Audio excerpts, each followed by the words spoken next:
આયુષ્યમાં કાર્ડના રૂપિયા કેશ કરવા માટે અમદાવાદની ખ્યાતિ હોસ્પિટલ મેડિકલ ટુરિઝમ ચલાવાતું હોવાની ચર્ચાઓ વચ્ચે ગુજરાતમાં હાહાકાર મચ્યો છે। મફતમાં મોત વેચતા હોસ્પિટલ સામે ભારોભાર આક્રોશ જોવા મળી રહ્યો છે, ત્યારે સરકાર પણ આ મામલે સફાળી જાગી છે। રાજ્યના આરોગ્ય મંત્રી ઋષિકેશ પટેલ મહારાષ્ટ્રનો ચૂંટણી પ્રવાસ ટૂંકાવી અમદાવાદ દોડી આવ્યા બાદ આજે બેઠક બોલાવી હતી। આ બેઠક પહેલા આરોગ્ય મંત્રી ઋષિકેશ પટેલે મીડિયાને જણાવ્યું હતું કે હોસ્પિટલની બેદરકારીની તાપસ બાદ કડક પગલાં લેવાશે, તેમજ હોસ્પિટલોમાં ચાલતી પ્લાન્ટ સર્જરી માટે ખાસ એસઓપી બનાવવામાં આવશે।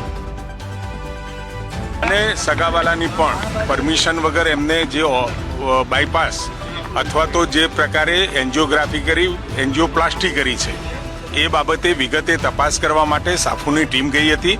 આમાં જે પણ કોઈ કાયદાકીય પગલાં ભરવા જેવા લાગશે એ તમામે તમામ પગલાં ભરી અને સખ્તમાં સખ્ત કાર્યવાહી કરી અને ભવિષ્યની અંદર એક લાલ બત્તી સમાન બધા ડૉક્ટર અને તમામ મલ્ટી સ્પેશિયાલિટી હોસ્પિટલોને એક ઉદાહરણરૂપ આપણે આ કિસ્સાથી આ બનાવ જે બન્યો છે એ આપણે કાર્યવાહી પણ કરીશું। અને સાથે મારે એ પણ કહેવું છે કે આવતા સમયની અંદર જે મલ્ટી સ્પેશિયાલિટી હોસ્પિટલમાં જે પ્લાન્ડ સર્જરી થતી હોય છે, નિર્ધારિત પહેલેથી નક્કી થયેલી સર્જરીઓ થતી હોય છે, એના માટે પણ કોઈ એસઓપી આપણે બનાવીએ।